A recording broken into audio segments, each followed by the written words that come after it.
welcome along to part 5 in my Arrow video collection series. Today I'll be talking about what is on shelf 3. You've seen the other 2 shelves and I'll link in the description down below. I'll link all the previous episodes in there. So let's get straight into this. Now the first one is one of my favourite films, 1967's Jack Hill masterpiece, Spider Baby. It's a great version by Arrow, of course it is. Comes with a lovely booklet as well. And 2 discs. I wonder if Arrow do too many Blu-ray and DVD combos these days. I'm not too sure about that on their new releases. It seems like they're more geared to Blu-ray only. Now it stars Lon Chaney Jr. and he is the guardian of 2 girls who are quite insane in their own ways. And it's a very strange and odd and quirky film. And what happens is they're away in this very strange house in the middle of nowhere, a bit like the Addams Family, and Sid Haig is their brother as well, and his performance in there is amazing. And also it's some of their family members come as an inheritance. They come to this house to try and get into this house as, you know, part of their inheritance, and it's just a crazy film, but I really highly recommend it. So on the back of that, I decided to check out another Sam Hill film, Jack Hill film. I want to say Sam Hill. Jack Hill film, and that is Pit Stop, and it also stars Sid Haig as well. Gotta love Sid Haig, and he is an unscrupulous race car driver, like the bad guy. And there's a card there for Remo, a film which I haven't got, but I've seen plenty of times. A booklet there. Get some great booklets in the Arrow thing, of course you do. Now Remo is probably a title that will, if I usually see in CX for next to nothing really, I will pick it up actually, because I'm quite interested at the moment. So yep, that's that one. So these ones here are more 60s. So this one here is getting into 1970, and it's a film that I saw way back in the day on TV, and I really enjoyed it, and then never saw it again for years and years and years. And Arrow released this film, and it is 1970s The Honeymoon Killers. Now this is a true story as well. It deals with the notorious Lonely Hearts Killers. I think they used to put advertisement in Lonely Hearts things in newspapers, and they would get people and they would sort of kill them and stuff like that. And the girl and the woman on here, she plays she's a nurse, and that's her sort of boyfriend. Apparently he's a toupee wearing what does it say, overweight nurse and a toupee wearing con man. So yeah, wow. So yeah, DVD as well, and Tenderness of the Wolves art card. And also you get a really good booklet in there as well. So yes, highly recommended, although I haven't watched it for a long time. I need to rewatch this film, black and white again. So getting more into the 70s now, I think I've got these earlier ones in like year of release. So these are early 70s movies, and this one is a Stone Cold classic, The Abominable Dr. Phibes. This did used to come in a box set, but I couldn't afford the box set. I think it was about £25 when it came out, and then it just got out of print really quickly, and just the prices went up. So I decided just to go for the two regular Blu-rays, and which will do me just fine. And I've got a nice booklet in it as well. But these films with Vincent Price, who is always great in everything he does, the time you see his name in it, you know you're in for a treat. And the authorities will not permit the face to be shown on advertisements. Wow, can you imagine that? I love stuff like that. That's stuff that really appeals to me, because I remember there was some very much, sensationalistic artwork and stuff like that they used to put on movie posters especially. So of course, because I had that one, I had to get the second film in the Dr. Phibes Rises Again. Now this one here has got, it's also, as well as Vincent Price, it has got Robert Quarry from Count Yorga Vampire. More about that in a second. And also Peter Cushing as well. So this is a really, although these are another ones that I do need to revisit again. There's a lot in the Arrow ones that I do need to revisit, and there's a lot of the ones in the Arrow ones that I have seen a long time ago, but never have collected the Arrow versions, but I've never actually watched them, which is strange when I come to think about it now, looking through this collection and how much I haven't actually checked out. But that just means that it frees me up to sort of go through it and deep dive through the whole lot. So that's a winning situation, isn't it? So yes, so the next one, Count Yoga Vampire, 1970, I believe, and this has got 2 films in it. It's got the Count Yoga collection, and you get Count Yoga Vampire and also the Return of Count Yoga. You get a booklet as well, and you get like the art card for the Swinging Cheerleaders, a film which I know nothing about and I haven't got. And the first film, Count Yoga Vampire, I used to see this on TV a lot, and it's brilliant. It's very funny. It's very unique. I urge you to get this for this film. The second film is all right, but it's just not as good as the first film. The first film is a masterpiece in my eyes. So this one here, I got this one. I put off getting this one. It was out for quite a while before I actually got it. I was lucky enough to get it from CEX with the booklet inside, which was great because I do like to get the booklets if I can. I usually buy these things on release, but for some reason I was just not really wanting to get this one, even though I'm pretty sure it was banned, and it is Deranged. Now, that guy there, I don't know if anybody knows, fun fact, is that he is the bloke who sweeps the snow up in Home Alone, and Macaulay Culkin is petrified of him. It turns out to be a really good guy. So yeah, so he's in this one, and also it's your double disc, and you get a huge booklet in this one. Very detailed booklet with Battles Without Humanity, a film which I haven't got. I do like the Japanese movies. I really do. I'm a big fan of Japanese movies.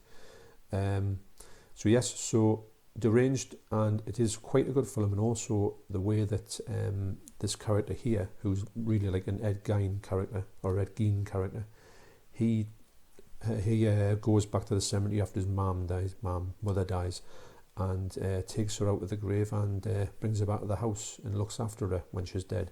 So this whole story is very bizarre in that respect, and it does obviously go back to the Ed Gein tale, but it's much better than I thought it was going to be. Highly recommended, actually.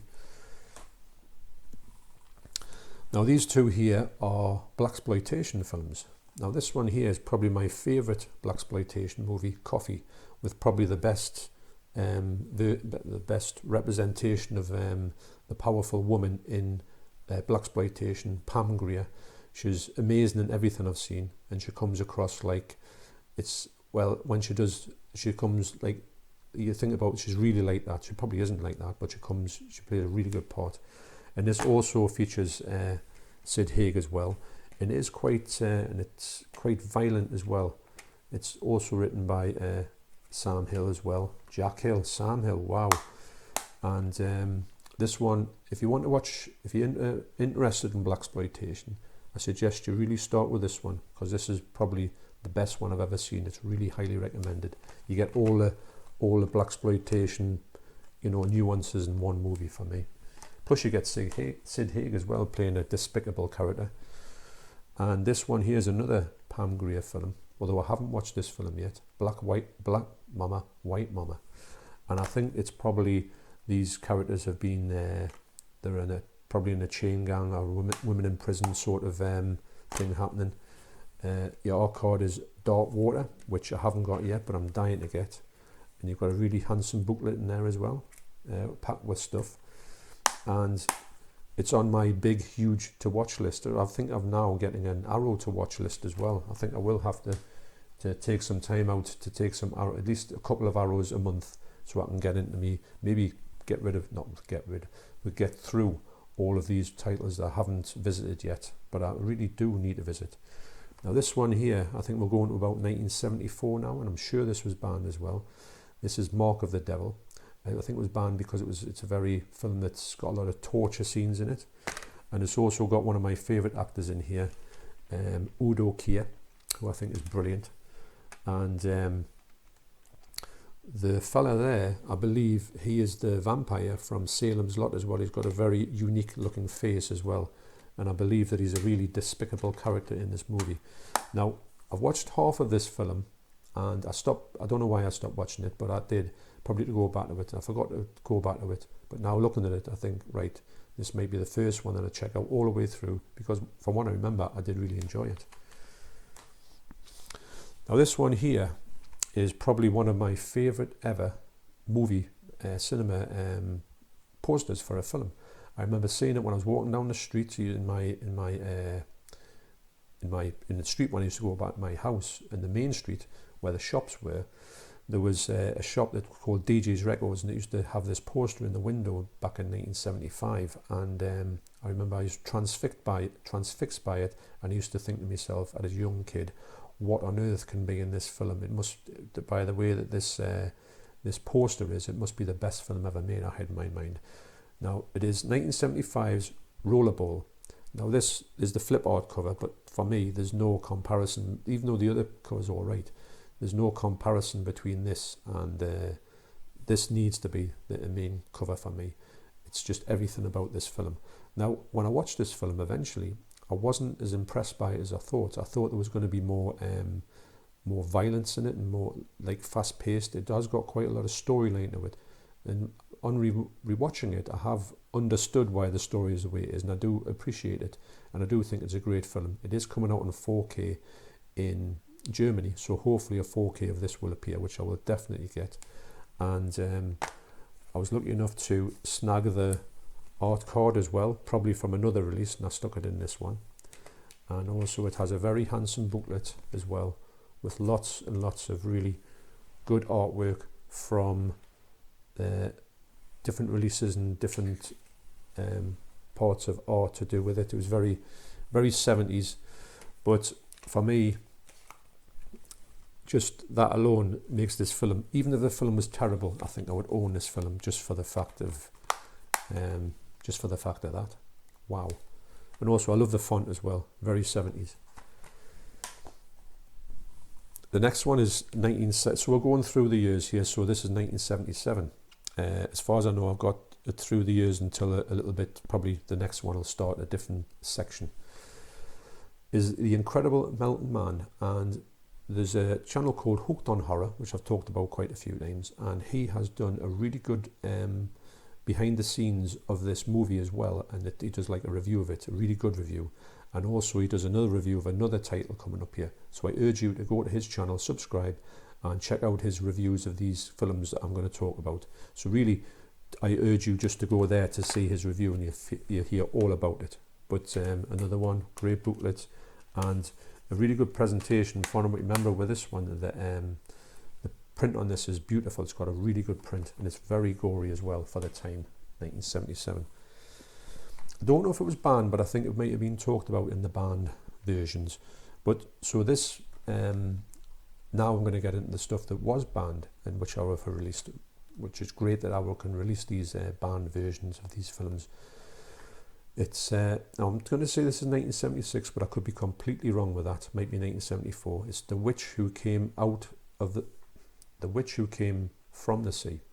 Now, when I put this film on, I knew it was being banned, and I didn't know why it had been banned. It's one of them films where you were searching for banned video nasties. It was one of the ones that you just could never find. So I was really interested to see this film. But when I saw it, to be honest, when it started off, I wasn't really into this film, and I didn't really get it to a certain extent. I didn't really understand what it was all about. And I thought, for most of the film, I thought, what on earth has this been banned about? But when I saw the complete film and I thought about it again, I think I watched it again after that, I did understand what it was all about, and it came across as a really good film, actually. One that I was quite thinking about, do I really need to see this? And then, or keep this? And then the next thing was, I thought, I think I do. This is now a card for JD's Revenge, another blaxploitation film. And this one was part of a box set, which I didn't feel like I needed to get the films in the box set, and I have seen them separately, and I have got other ones in this box set. There's 3 films in it, and I think this was probably it. I think it's got a number on it. Might have a number on it. Yes, number 2. But excuse me. The film is highly recommended for me. I do really like it, and it is strange but very enjoyable. This next one is a one that was directed by Toby Hooper, and this is another banned video nasty, although when you watch it, it's not as bad as most of the films. It's certainly not as bad as, to me, I think that this is it's more graphic than Texas Chainsaw Massacre, but to me, I think Texas Chainsaw Massacre is more disturbing, even though Texas Chainsaw Massacre didn't get banned, but it kind of was one of them ones that kind of got removed from the shelves, even though it wasn't banning, because really in Texas Chainsaw Massacre you don't really see any gore as such. Now, an art card for the mutilator and a nice handsome booklet as well. So if I was to take the booklets out and show you all through the booklets, this video would take twice as long. So but if you did want to really see if you did want to see more in-depth stuff, I would surely do it. But on these videos, I'm just going to show you kind of like an overview of these releases. Now, this one here is a 2K restoration, and I think that all the audio from these Arrow videos seem to all be round about the two channel stereo, which is perfectly alright for these films. None of them need to be really, thumping blockbuster films, but I do think they usually get round about the same audio in most of these films, which is fair enough. But it's quite a good film, if I'm honest.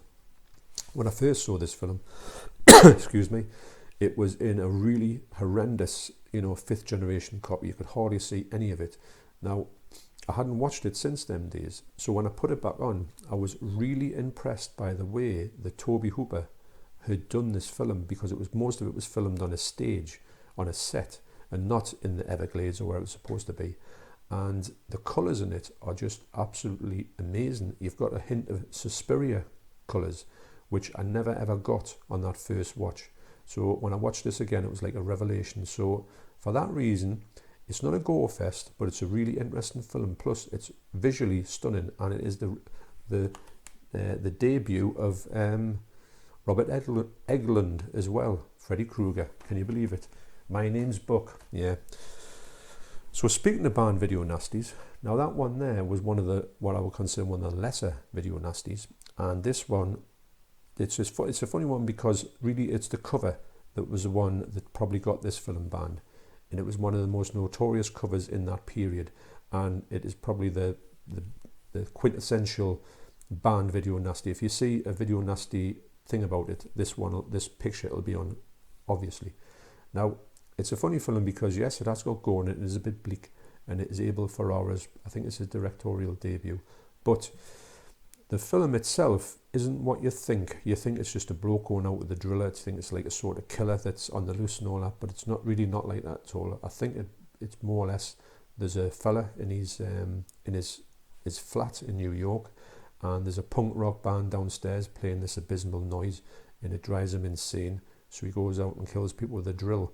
So, yes, bear in mind that it's probably not the film you're going to think it is. It's one of them sensationalist covers which they took the most graphic scene from the whole film, which is brutal, yes, but you could be a bit disappointed when you saw it. I'm sure when I saw it, you could hardly see the picture. It was a 5th generation copy again, and when I've watched it, I haven't watched the Arrow version, but I do know when I put it on, the Arrow version is a million times better than that, even though it's probably a 16mm print and it's going to look very grainy. But yes, is it highly recommended?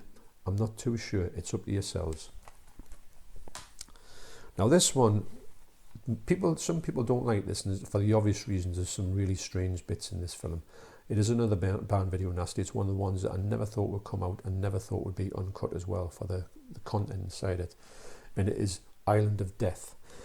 Now this is the original pre-cert cover.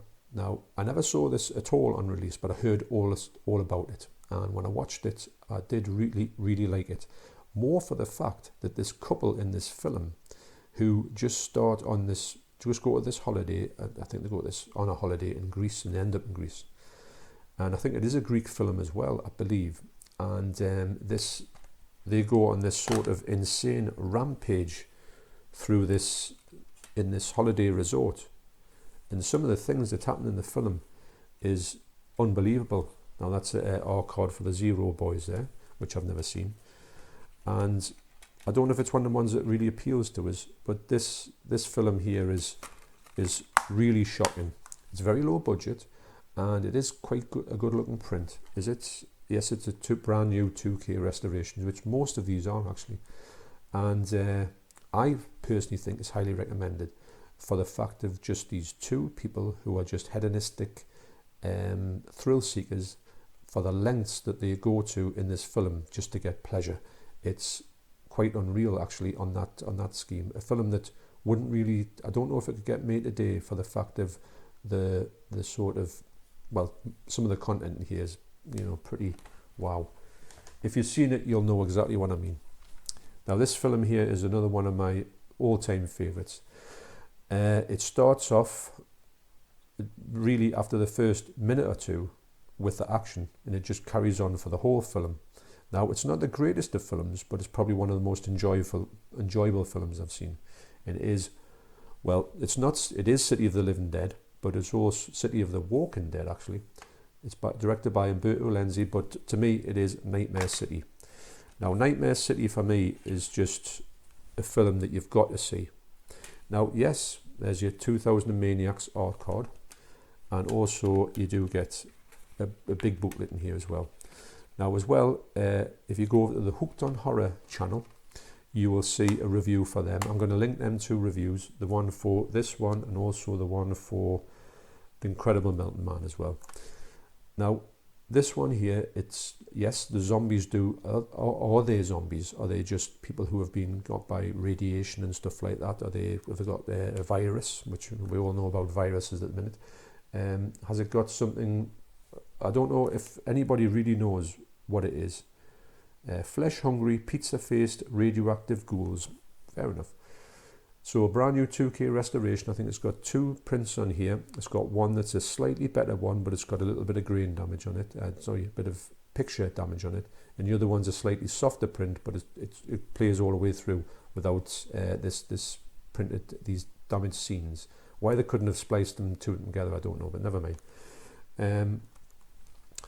But yes, so the ending of it is, you've got to see it to believe it. It's just a mad, complete action fest from beginning to end with loads of gore in it. And it's just a really, really enjoyable film. But what you've got to sort of think about these films is, it's from the early 80s, probably 1980, 81. And also, they're not the greatest films. They're not going to win any awards. The acting in it is probably atrocious. The dubbing in it is probably atrocious.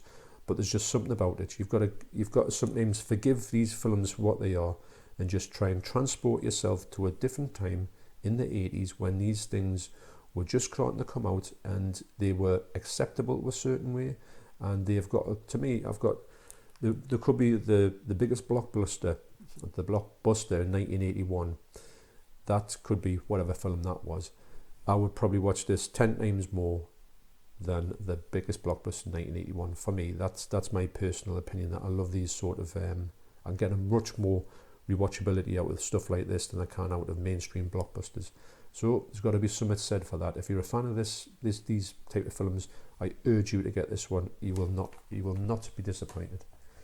But think of it along the lines of, you're not going into watching Citizen Kane, but you will see something that's going to entertain you for a full 90 minutes or however long it is. Probably about 60 minutes knowing Umberto Lenzi, but never mind. So this next one is another, and it's also got a strange, the Blu-rays over there, which is, I've never seen that before, never mind. So I'm thinking this is 1981's The Burning. Now, funny enough, I remember distinctly, this has got a bit of a nostalgia trip for me, although I haven't watched I've watched this film loads of times, but I haven't watched the Arrow version yet, believe it or not, but I will get around to it. It'll be in my Arrow Revisited, which I'm going to have to do in the next couple of months to get all these films watched properly. And I'll put them on the 4K player as well. They'll upgrade slightly on their picture quality. Now, this film and some other films have a special meaning to me, because it's one of the films that, if you can imagine this, if you're a younger person watching this, you wouldn't believe that this thing could actually happen. What would happen is, sometimes on a Friday, the teacher would say to us, I think it was when we're in chemistry or something like that, would have like a free period towards the end of the term or something like that, and he would say, there's a couple of quid, go down to the video library across the road. It was literally just down the street, get yourself out of film and bring it back and we'll watch it. Now, we used to go down, we used to get the sickest stuff we could find, and you could just buy it, rent it. I mean, obviously it wasn't like adult stuff, but it was all horror. So we would get everything, but we'll get like things like Porky's, we'll get like Evil Dead, we'll get this film, we'll get Friday the 13th, anything that we thought would shock and awe the class. Well, the girls in the class were screaming at some certain points and saying, get that off, and that type of thing. It was, which made it even funnier. The only thing the teacher did, you could see every bit of violence, because most of these were uncut on VHS. And the teacher the only thing he would do if there was a bit of nudity in it, he would put his hand over the screen and we would go, hey, get your hand off. But, you'd say, right, that's enough of that. And then he'd take it off and everything, like with the shears and everything, that was all left in. We'd just be laughing at it. How bizarre is that? So that's what happened in the 80s, mind. Wow. So this one here is a classic, I've got to admit. Lovely booklet with it as well. And it's very high on my to watch list, and I have checked it out. Obviously I'll put it on to see what it's like, and the quality is stunning as well. So, but this is a really highly recommended 80s slasher film, one of the early ones, one of the ones that everybody wanted to see. This is another one that was one in that vein, but it was one of the ones I never got around to seeing in the video shop, and it is The Slayer. Now this is one of the ones, the nasties that slipped through the net, and it was very hard to see, and so that made you want to see it even more. So when I got it, I was quite, I wouldn't say disappointed, but I was quite amazed at how there's not that much in it compared to what I thought would be in it, with it being banned video nasty with a great title like The Slayer. But not taking away anything from the film. The film is, it's got a lovely print on this. There's the R card as well. And you also get a really, really thick booklet with it. The print on here is absolutely stunning. They've got an amazing, it's a 4K scan. It's a good film. It's a bit slow. It's a bit different. It's not to everyone's taste, but I did really enjoy it, I've got to admit. But it's not one of the ones that I would recommend to someone who's watching video nasties. I would say watch The Slayer first, but I'd say watch it, but not, first of all. So this next one is a one that I thought I'd been after for quite a while now. I couldn't say it cheap, but I found it, well, I didn't find it cheap, it was $14.99, but one of the ones that it would seem to be like over £20 or up to £20 and $19.99 or something, which is, sometimes in HMV they would put some prices to a stupid point. You think, who on earth was going to pay this for that, because you could get it cheaper. You knew you would get it cheaper, but anyway, it took a long time to come down. And it's okay, but I've got to admit it wasn't anything special. I can't really remember too much about it, and I remember being a bit, sort of on the fence to thinking, is it great or not? It's probably not high on the rewatch list, put it that way. This next one, I'm sure it was banned, but I'm not 100% sure it was banned. It's Madman, and this has a 4K transfer in as well, which I'm quite surprised of, because I remember thinking it was good, but I can't remember if it was stunning or not. I remember watching it and thinking it was a good film, but I don't know if now there's the reverse art, which would have been the art on the when you saw it in the HMV. I do prefer this art. I do prefer most of them in the alternative art, which could be the original artwork or something like the original artwork. This is a good slasher. It's not the best one, but it's of its time, and it's one of them early 80s ones, which have got there's something about them. I like early 80s horror, I really do. You can always tell an early 80s horror just for the things that goes on, the different tropes and that. Now this one here, I'm pretty sure that it might be out of print at the moment, because I think I saw it when I was searching through eBay one day, and it was the price was really hiked up, so that means it's probably out of print. And it is 1976's Squirm. Now I remember seeing this, it was probably in the Fangoria comic that I got in a magazine, and I remember seeing sort of clips, not clips, I remember seeing the little behind the scenes and makeup things, which made me think I've got to see this. It took us a long time to see it. In fact, I didn't see it until I got the Arrow version. Now there's the art card there, really excellent art card there, and a really great booklet again, nice thick booklet this one. And the film, sometimes you get these films and you big them up in your head and you think, oh, this is going to be amazing, this, and you get it and you think, that's not that good, it really is. But this one was a really good film. I did really enjoy it, and it's a creature feature, but it's a great film. So if you're ever out in the wild and you see this quite cheap, snap it up, because I do think it's gone out of print. Although Arrow could maybe get it back in print or re-release it, you just don't know. Now this one again, I've seen this one. This is another one that I saw all the time, you know, like probably on VHS on the video library, but I haven't watched the Arrow version yet. I am interested in watching it because there's a R-card for Pam Grier's Sheba Baby, which I haven't got. You get a really thick booklet with this, and also the two people who own the hotel. That lady there, she's Beulah Ballbreaker from Porky's, and this fella here, he's been in countless films, you know, like mainstream films as well. So I do want to get, I like these films where some people go to a hotel in the middle of nowhere, and I don't know why they would even go. I would never do it. And obviously something happens. They've got this really horrendous thing where they're cutting, I think it's to do with pigs and stuff, like a pig farm, and people probably get put in the pig farm and that. So it's one of them things where you think you would just drive straight by, wouldn't you? So this one here was part of that with A Witch Who Came From the Sea. It was in the same box set as that. I haven't got the third film in there, but I got this one because it was cheap in CX. I think it was about £5, and it's Malatest's Carnival of Blood. Now, I must admit, when I watched this, I didn't have a clue what was going on, and I thought it was really odd.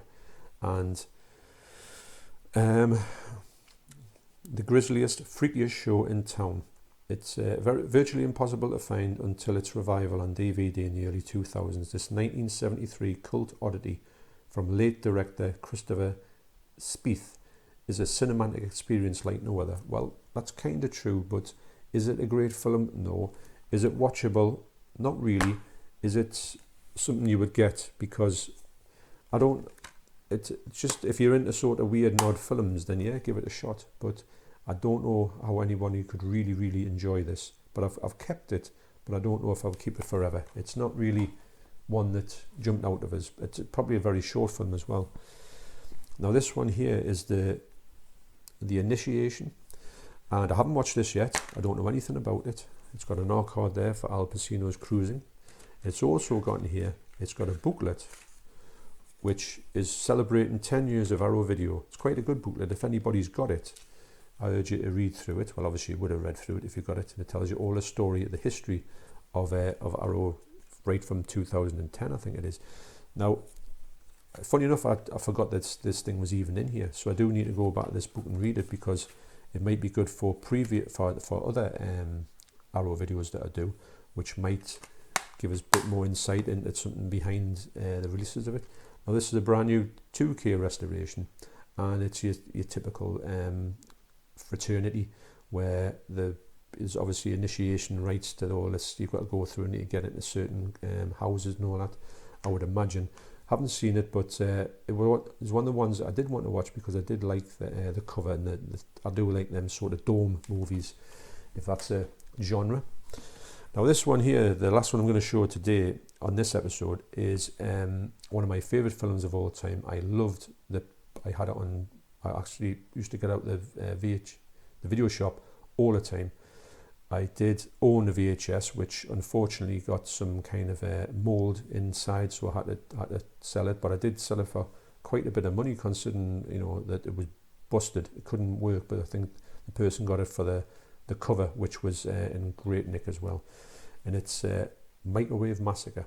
Now this tells a story of, now you've got to remember, when microwaves come out at this point, they were pretty much space age. You might take it for granted that you just go to the kitchen, microwave, put your whatever in there, your soup, and then it's done in 3 minutes time. But in these days, these microwaves were huge as well. And I remember, true story, when we were at school, I'm going to say this around about 1981, 82, we went to my mate's house, the whole lot of us, the whole gang, and his mother said, "Well, do you want a pie for your tea?" The lot of years. So I says, oh yeah, we'll have a pie, mince pies. So anyway, we all had ours in from the oven, and the only person who didn't have it was a fella who was in a band that was in. I'm still in the band with him, actually, although we don't do that much these days, but we will get together pretty soon, I think. He had his done in a microwave. So he came in, and his mum had said to him, Andrew, you can have the one in the microwave. So he was going, wow. We were going, hey, give us a shot of that. Can I have a taste of it? And he was saying, no, this is mine, I'm in the microwave. So he's the first person I ever physically knew who had anything from a microwave. And the pie was probably rotten because, as you know, pies and microwaves don't really go together. But anyway, so as if I'm going to say I can link this in, but I probably won't be able to link this in. But actually, I will be able to link this in because I'm sure we recorded this. Anyway, the band, he wrote a song about the microwave. A microwave, and it was called The Microwave Song. So anyway, I will link the microwave song down below by the band I'm in from school, Demolition in Progress. We still do things every now and again, and we used to do things loads at school, and you can hear the song he wrote about the microwave. It's called The Microwave Song. Anyway, getting back to this, it's highly recommended. It's such a funny film. I can't get enough of this film, and the pre-cert cover is actually in here, and that was the pre-cert cover that I had. It was in a big box and clamshell box, and yes, this film for me is so funny. It's unreal. It might not be everyone's taste, but if you get a fella who his wife was picking them that much that he chopped her up and put her in the freezer, then cooked her in bits in the microwave and took her to work, and all his mates used to eat the body parts for the dinner. Well, how can you go wrong with that? Anyway, thanks for sticking with me for this longer video, and I'll be back to do, I believe it's part 6 next time. So you take care. I really appreciate you watching all my Arrow videos and sticking around for the full versions of them. I really appreciate all the comments that you've given it, and I'm glad that you're enjoying this series. Anyway, I'll be back to see you soon with the next episode. So you take care and watch what you're doing.